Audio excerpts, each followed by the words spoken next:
تلك الرسل فضلنا بعضهم على بعض منهم من كلم الله ورفع بعضهم درجات وآتينا عيسى ابن مريم البينات وأيدناه بروح القدس ولو شاء الله ما اقتتل الذين من بعدهم من بعد ما جاءتهم البينات ولكن اختلفوا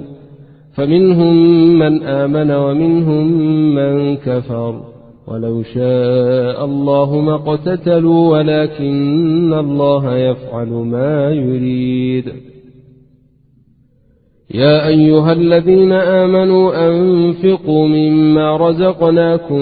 من قبل أن ياتي يوم لا بيع فيه ولا خلة ولا شفاعة والكافرون هم الظالمون. الله لا إله إلا هو الحي القيوم لا تأخذه سنة ولا نوم له ما في السماوات وما في الأرض من ذا الذي يشفع عنده إلا بإذنه يعلم ما بين أيديهم وما خلفهم ولا يحيطون بشيء من علمه إلا بما شاء وسع كرسيه السماوات والأرض ولا يؤوده حفظهما وهو العلي العظيم. لا إكراه في الدين قد تبين الرشد من الغي فمن يكفر بالطاغوت ويؤمن بالله فقد استمسك بالعروة الوثقى لا انفصام لها والله سميع عليم. الله ولي الذين آمنوا يخرجهم من الظلمات إلى النور والذين كفروا أولياؤهم الطاغوت يخرجونهم من النور إلى الظلمات أولئك أصحاب النار هم فيها خالدون. ألم تر إلى الذي حاج إبراهيم في ربه أن آتاه الله الملك إذ قال إبراهيم ربي الذي يحيي ويميت قال أنا أحيي وأميت قال إبراهيم فإن الله يأتي بالشمس من المشرق فات بها من المغرب فبهت الذي كفر والله لا يهدي القوم الظالمين. أو كالذي مر على قرية وهي خاوية على عروشها قال أنى يحيي هذه الله بعد موتها فأماته الله 100 عام ثم بعثه قال كم لبثت قال لبثت يوما أو بعض يوم قال بل لبثت 100 عام فانظر إلى طعامك وشرابك لم يتسنه وانظر إلى حمارك ولنجعلك آية للناس وانظر إلى العظام كيف ننشرها ثم نكسوها لحما فلما تبين له قال أعلم أن الله على كل شيء قدير. وإذ قال إبراهيم رب أرني كيف تحيي الموتى قال أولم تؤمن قال بلى ولكن ليطمئن قلبي قال فخذ 4 من الطير فصرهن إليك ثم اجعل على كل جبل منهن جزءا ثم ادعهن ياتينك سعيا واعلم أن الله عزيز حكيم. مثل الذين ينفقون أموالهم في سبيل الله كمثل حبة أنبتت 7 سنابل في كل سنبلة 100 حبة والله يضاعف لمن يشاء والله واسع عليم. الذين ينفقون أموالهم في سبيل الله ثم لا يتبعون ما أنفقوا منا ولا أذى لهم أجرهم عند ربهم ولا خوف عليهم ولا هم يحزنون. قول معروف ومغفرة خير من صدقة يتبعها أذى والله غني حليم. يا أيها الذين آمنوا لا تبطلوا صدقاتكم بالمن والأذى كالذي ينفق ماله رئاء الناس ولا يؤمن بالله واليوم الآخر فمثله كمثل صفوان عليه تراب فأصابه وابل فتركه صلدا لا يقدرون على شيء مما كسبوا والله لا يهدي القوم الكافرين. ومثل الذين ينفقون أموالهم ابتغاء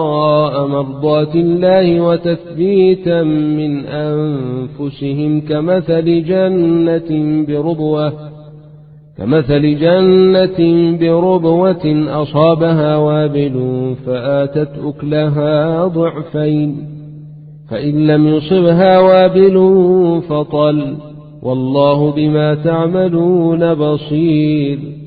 أيود أحدكم أن تكون له جنة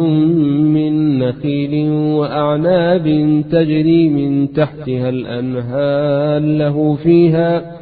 له فيها من كل الثمرات وأصابه الكبر وله ذرية ضعفاء فأصابها إعصار فيه نار فاحترقت كذلك يبين الله لكم الآيات لعلكم تتفكرون. يا أيها الذين آمنوا أنفقوا من طيبات ما كسبتم ومما أخرجنا لكم من الأرض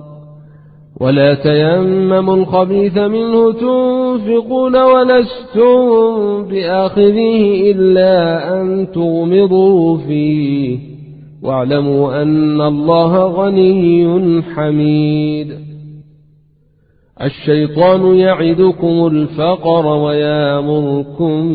بالفحشاء والله يعدكم مغفرة منه وفضلا والله واسع عليم. يؤتي الحكمة من يشاء ومن يؤت الحكمة فقد أوتي خيرا كثيرا وما يذكر إلا أولو الألباب. وما أنفقتم من نفقة أو نذرتم من نذر فإن الله يعلمه وما للظالمين من أنصير. إن تبدوا الصدقات فنعما هي وإن تخفوها وتؤتوها الفقراء فهو خير لكم ونكفر عنكم من سيئاتكم والله بما تعملون خبير. ليس عليك هداهم ولكن الله يهدي من يشاء وما تنفقوا من خير فلأنفسكم وما تنفقون إلا ابتغاء وجه الله وما تنفقوا من خير يوفى إليكم وأنتم لا تظلمون. للفقراء الذين أحصروا في سبيل الله لا يستطيعون ضربا في الأرض يحسبهم الجاهل أغنياء من التعفف تعرفهم بسيماهم لا يسألون الناس إلحافا وما تنفقوا من خير فإن الله به عليم. الذين ينفقون أموالهم بالليل والنهار سرا وعلانية فلهم أجرهم عند ربهم ولا خوف عليهم ولا هم يحزنون.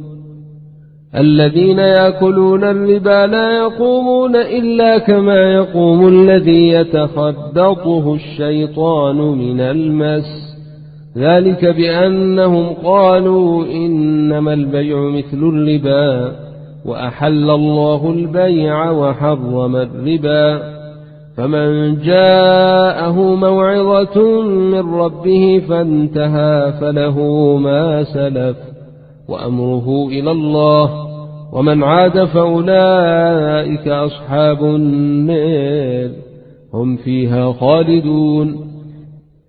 يمحق الله الربا ويربي الصدقات، والله لا يحب كل كفار أثيم. إن الذين آمنوا وعملوا الصالحات وأقاموا الصلاة وآتوا الزكاة لهم أجرهم عند ربهم ولا خوف عليهم ولا هم يحزنون. يا أيها الذين آمنوا اتقوا الله وذروا ما بقي من الربا إن كنتم مؤمنين، فإن لم تفعلوا فاذنوا بحرب من الله ورسوله، وإن تبتم فلكم رؤوس أموالكم لا تظلمون ولا تظلمون. وإن كان ذو عسرة فنظرة إلى ميسرة، وأن تصدقوا خير لكم إن كنتم تعلمون. واتقوا يوما ترجعون فيه إلى الله ثم توفى كل نفس ما كسبت وهم لا يظلمون. يا أيها الذين آمنوا إذا تداينتم بدين إلى أجل مسمى فاكتبوه، وليكتب بينكم كاتب بالعدل، ولا ياب كاتب أن يكتب كما علمه الله، فليكتب وليملل الذي عليه الحق وليتق الله ربه ولا يبخس منه شيئا، فإن كان الذي عليه الحق سفيها أو ضعيفا أو لا يستطيع أن يمله فليملل وليه بالعدل، واستشهدوا شهيدين من رجالكم، فإن لم يكونا رجلين فرجل وامرأتان ممن ترضون من الشهداء أن تضل إحداهما فتذكر إحداهما الأخرى، ولا يابى الشهداء إذا ما دعوا، ولا تسأموا أن تكتبوه صغيرا أو كبيرا إلى أجله، ذلكم أقسط عند الله وأقوم للشهادة وأدنى ألا ترتابوا، إلا أن تكون تجارة حاضرة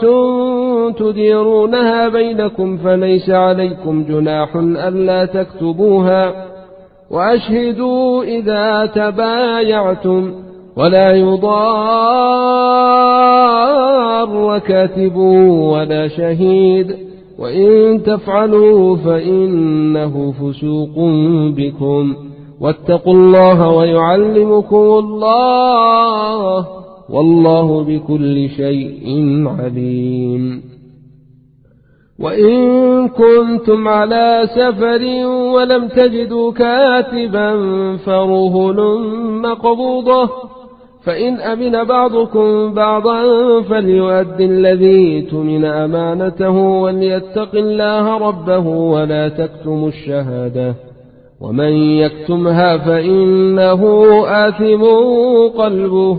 والله بما تعملون عليم.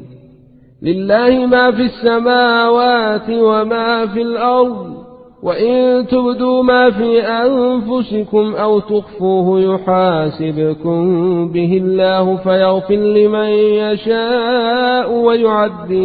من يشاء، والله على كل شيء قدير. آمن الرسول بما أنزل إليه من ربه والمؤمنون كل آمن بالله وملائكته وكتبه ورسله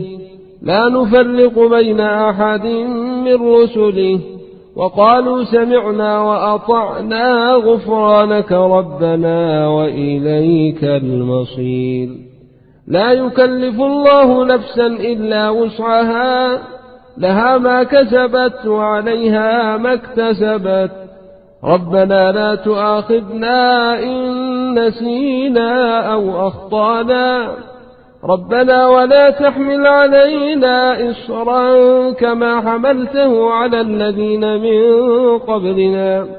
ربنا ولا تحملنا ما لا طاقة لنا به واعف عنا واغفر لنا وارحمنا أنت مولانا فانصرنا على القوم الكافرين.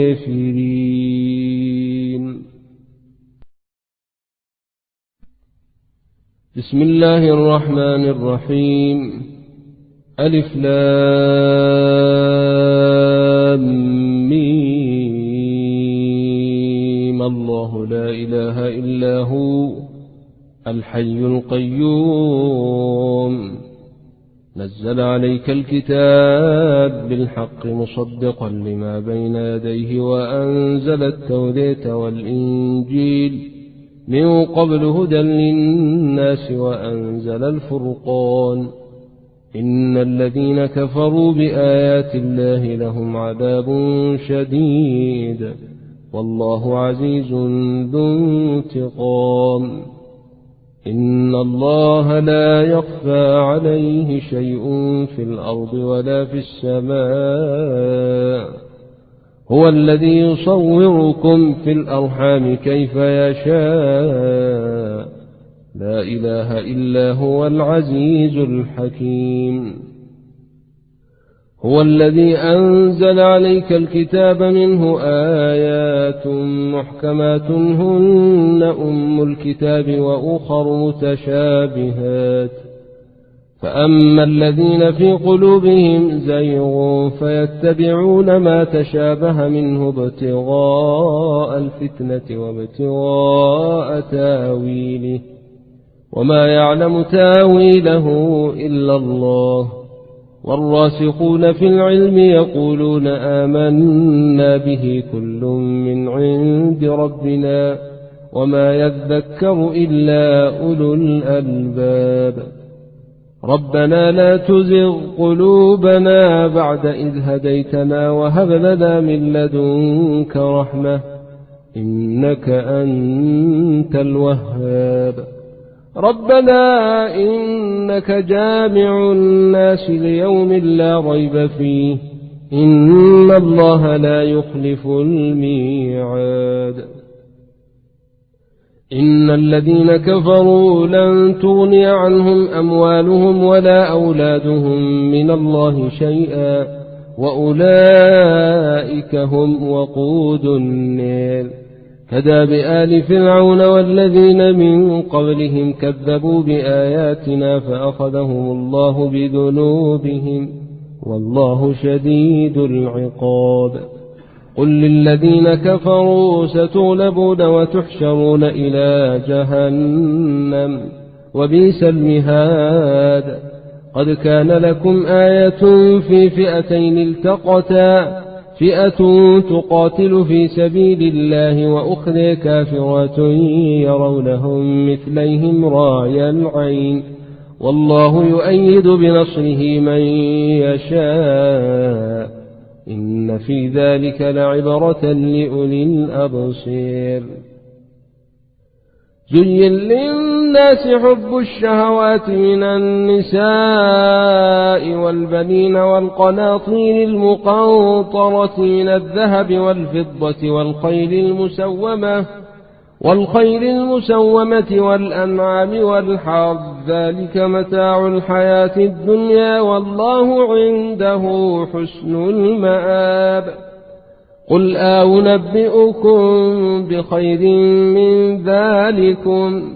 للذين اتقوا عند ربهم جنات تجري من تحتها الأنهار خالدين فيها وأزواج مطهرة ورضوان من الله والله بصير بالعباد. الذين يقولون ربنا إننا آمنا فاغفر لنا ذنوبنا وقنا عذاب النار. الصابرين والصادقين والقانتين والمنفقين والمستغفرين بالأسحار شهد الله أنه لا إله إلا هو والملائكة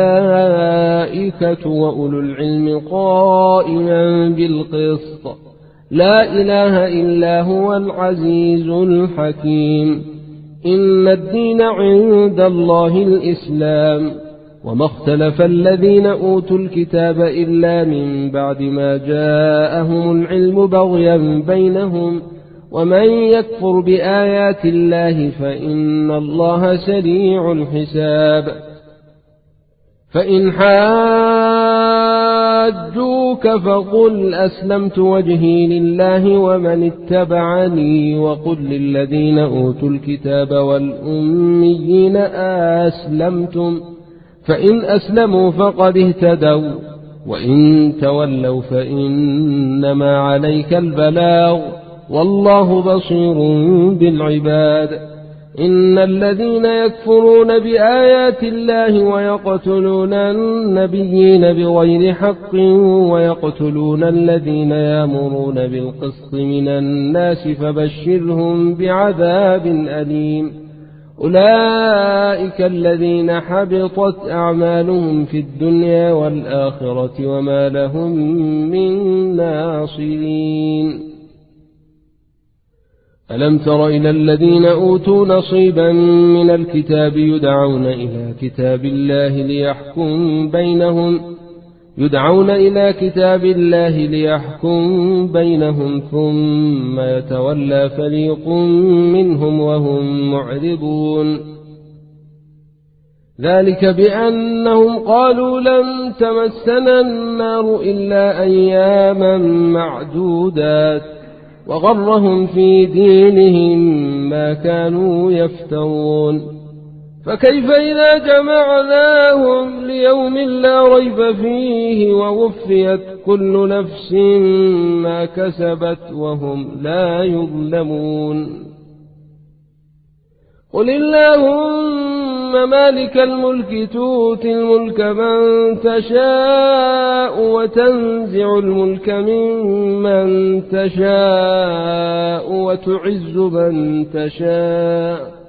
وتعز من تشاء وتذل من تشاء بيدك الخير إنك على كل شيء قدير تولج الليل في النهار وتولج النهار في الليل وتخرج الحي من الميت وتخرج الميت من الحي وترزق من تشاء بغير حساب لا يتخذ المؤمنون الكافرين أولياء من دون المؤمنين ومن يفعل ذلك فليس من الله في شيء إلا أن تتقوا منهم تقاه ويحذركم الله نفسه وإلى الله المصير قل إن تخفوا ما في صدوركم أو تبدوه يعلمه الله ويعلم ما في السماوات وما في الأرض والله على كل شيء قدير يوم تجد كل نفس ما عملت من خير محضرا وما عملت من سوء تود لو أن بينها وبينه أمدا بعيدا ويحذركم الله نفسه والله رؤوف بالعباد قل إن كنتم تحبون الله فاتبعوني يحببكم الله ويغفر لكم ذنوبكم والله غفور رحيم قل أطيعوا الله والرسول فإن تولوا فإن الله لا يحب الكافرين إن الله اصطفى آدم ونوحا وآل إبراهيم وآل عمران على العالمين ذرية بعضها من بعض والله سميع عليم إذ قالت امرأة عمران رب إني نذرت لك ما في بطني محررا فتقبل مني إنك أنت السميع العليم. فلما وضعتها قالت رب إني وضعتها أنثى والله أعلم بما وضعت وليس الذكر كالأنثى وإني سميتها مريم وإني أعيذها بك وذريتها من الشيطان الرجيم. فتقبلها ربها بقبول حسن وأنبتها نباتا حسنا وكفلها زكرياء كلما دخل عليها زكرياء المحراب وجد عندها رزقا قال يا مريم أنى لك هذا قالت هو من عند الله إن الله يرزق من يشاء بغير حساب. هنالك دعا زكرياء ربه قال رب هب لي من لدنك ذرية طيبة إنك سميع الدعاء. فنادته الملائكة وهو قائم يصلي في المحراب أن الله يبشرك بيحيى مصدقا بكلمة من الله وسيدا وحصورا ونبيا من الصالحين. قال رب أنى يكون لي غلام وقد بلغني الكبر وامرأتي عاقر قال كذلك الله يفعل ما يشاء. قال رب اجعل لي آية قال آيتك ألا تكلم الناس 3 أيام إلا رمزا واذكر ربك كثيرا وسبح بالعشي والإبكار. وإذ قالت الملائكة يا مريم إن الله اصطفاك وطهرك واصطفاك على نساء العالمين يا مريم قنتي لربك واسجدي واركعي مع الراكعين. ذلك من أنباء الغيب نوحيه إليك وما كنت لديهم إذ يلقون أقلامهم أيهم يكفل مريم وما كنت لديهم إذ يختصمون. إذ قالت الملائكة يا مريم إن الله يبشرك بكلمة منه اسمه المسيح عيسى بن مريم وجيها في الدنيا والآخرة ومن المقربين ويكلم الناس في المهد وكهلا ومن الصالحين. قالت رب أنى يكون لي ولد ولم يمسسني بشر قال كذلك الله يخلق ما يشاء إذا قضى أمرا فإنما يقول له كن فيكون. ونعلمه الكتاب والحكمة والتوراة والإنجيل ورسولا إلى بني إسرائيل أني قد جئتكم بآية من ربكم أني أخلق لكم من الطين كهيئة الطير فأنفخ فيه فيكون طيرا بإذن الله وأبرئ الأكمه والأبرص وأحيي الموتى بإذن الله وأنبئكم بما تأكلون وما تدخرون في بيوتكم إن في ذلك لآية لكم إن كنتم مؤمنين. ومصدقا لما بين يدي من التوراة ولأحل لكم بعض الذي حرم عليكم وجئتكم بآية من ربكم فاتقوا الله وأطيعون إن الله ربي وربكم فاعبدوه هذا صراط مستقيم. فلما أحس عيسى منهم الكفر قال من أنصاري إلى الله قال الحواريون نحن أنصار الله آمنا بالله واشهد بأننا مسلمون. ربنا آمنا بما أنزلت واتبعنا الرسول فاكتبنا مع الشاهدين. ومكروا ومكر الله والله خير الماكرين. إذ قال الله يا عيسى إني متوفيك ورافعك إلي ومطهرك من الذين كفروا وجاعل الذين اتبعوك فوق الذين كفروا إلى يوم القيامة ثم إلي مرجعكم فأحكم بينكم فيما كنتم فيه تختلفون فأما الذين كفروا فأعذبهم عذابا شديدا في الدنيا والآخرة وما لهم من ناصرين وأما الذين آمنوا وعملوا الصالحات فنوفيهم أجورهم والله لا يحب الظالمين ذلك نتلوه عليك من الآيات والذكر الحكيم إن مثل عيسى عند الله كمثل آدم خلقه من تراب ثم قال له كن فيكون الحق من ربك فلا تكن من الممترين فمن حاجك فيه من بعد ما جاءك من العلم فقل تعالوا ندع أبناءنا وأبناءكم ونساءنا ونساءكم وأنفسنا وأنفسكم ثم نبتهل فنجعل لعنة الله على الكاذبين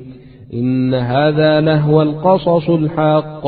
وما من إله إلا الله وإن الله لهو العزيز الحكيم فإن تولوا فإن الله عليم بالمفسدين قل يا أهل الكتاب تعالوا إلى كلمة سواء بيننا وبينكم ألا نعبد إلا الله ولا نشرك به شيئا ولا يتخذ بعضنا بعضا أربابا من دون الله فإن تولوا فقولوا اشهدوا بأننا مسلمون يا أهل الكتاب لم تحاجون في إبراهيم وما أنزلت التوراة والإنجيل إلا من بعده أفلا تعقلون ها أنتم هؤلاء حاججتم فيما لكم به علم فلم تحاجون فيما ليس لكم به علم والله يعلم وأنتم لا تعلمون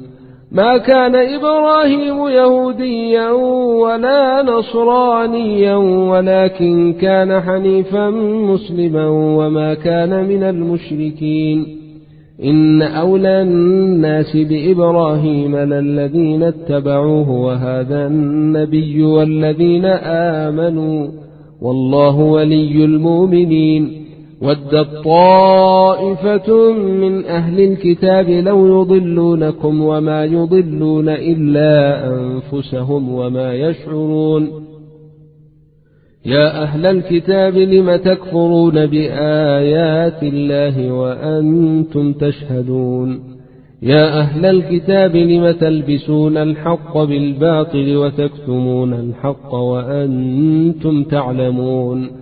وقالت طائفة من أهل الكتاب آمنوا بالذي أنزل على الذين آمنوا وجه النهار واكفروا آخره لعلهم يرجعون ولا تؤمنوا إلا لمن تبع دينكم قل إن الهدى هدى الله أن يؤتى أحد مثل ما أوتيتم أو يحاجوكم عند ربكم قل إن الفضل بيد الله يؤتيه من يشاء والله واسع عليم يختص برحمته من يشاء والله ذو الفضل العظيم ومن أهل الكتاب من إن تامنه بقنطار يؤده إليك ومنهم من إن تامنه بدينار لا يؤده إليك إلا ما دمت عليه قائما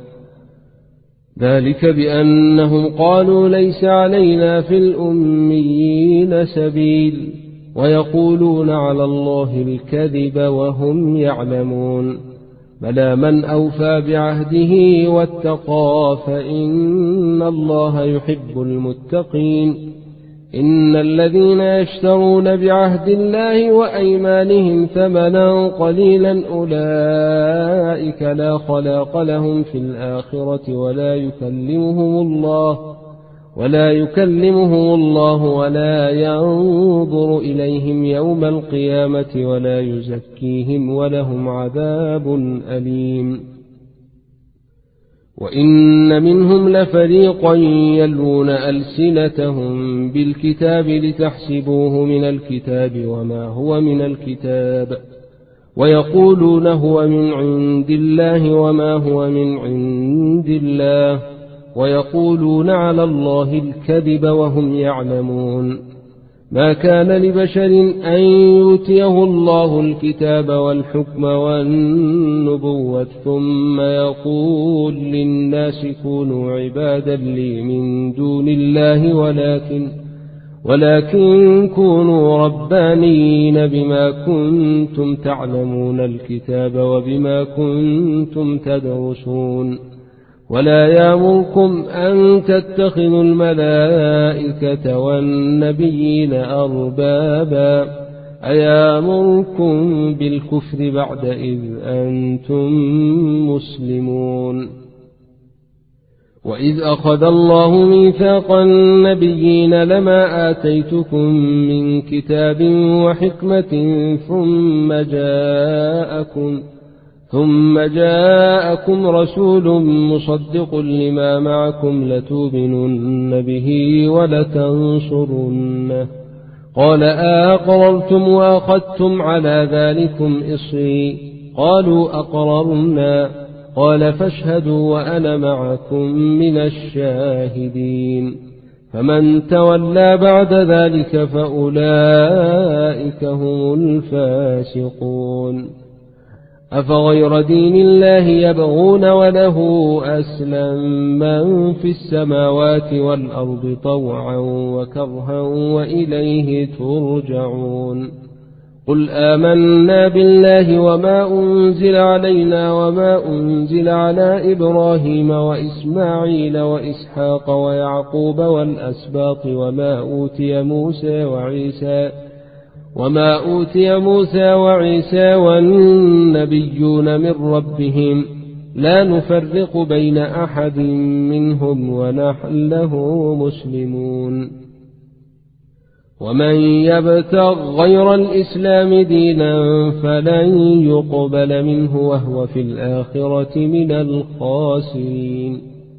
كيف يهدي الله قوما كفروا بعد إيمانهم وشهدوا أن الرسول حق وجاءهم البينات والله لا يهدي القوم الظالمين أولئك جزاؤهم أن عليهم لعنة الله والملائكة والناس أجمعين خالدين فيها لا يخفف عنهم العذاب ولا هم ينظرون إلا الذين تابوا من بعد ذلك وأصلحوا فإن الله غفور رحيم إن الذين كفروا بعد إيمانهم ثم ازدادوا كفرا لن تقبل توبتهم وأولئك هم الضالون إن الذين كفروا وماتوا وهم كفار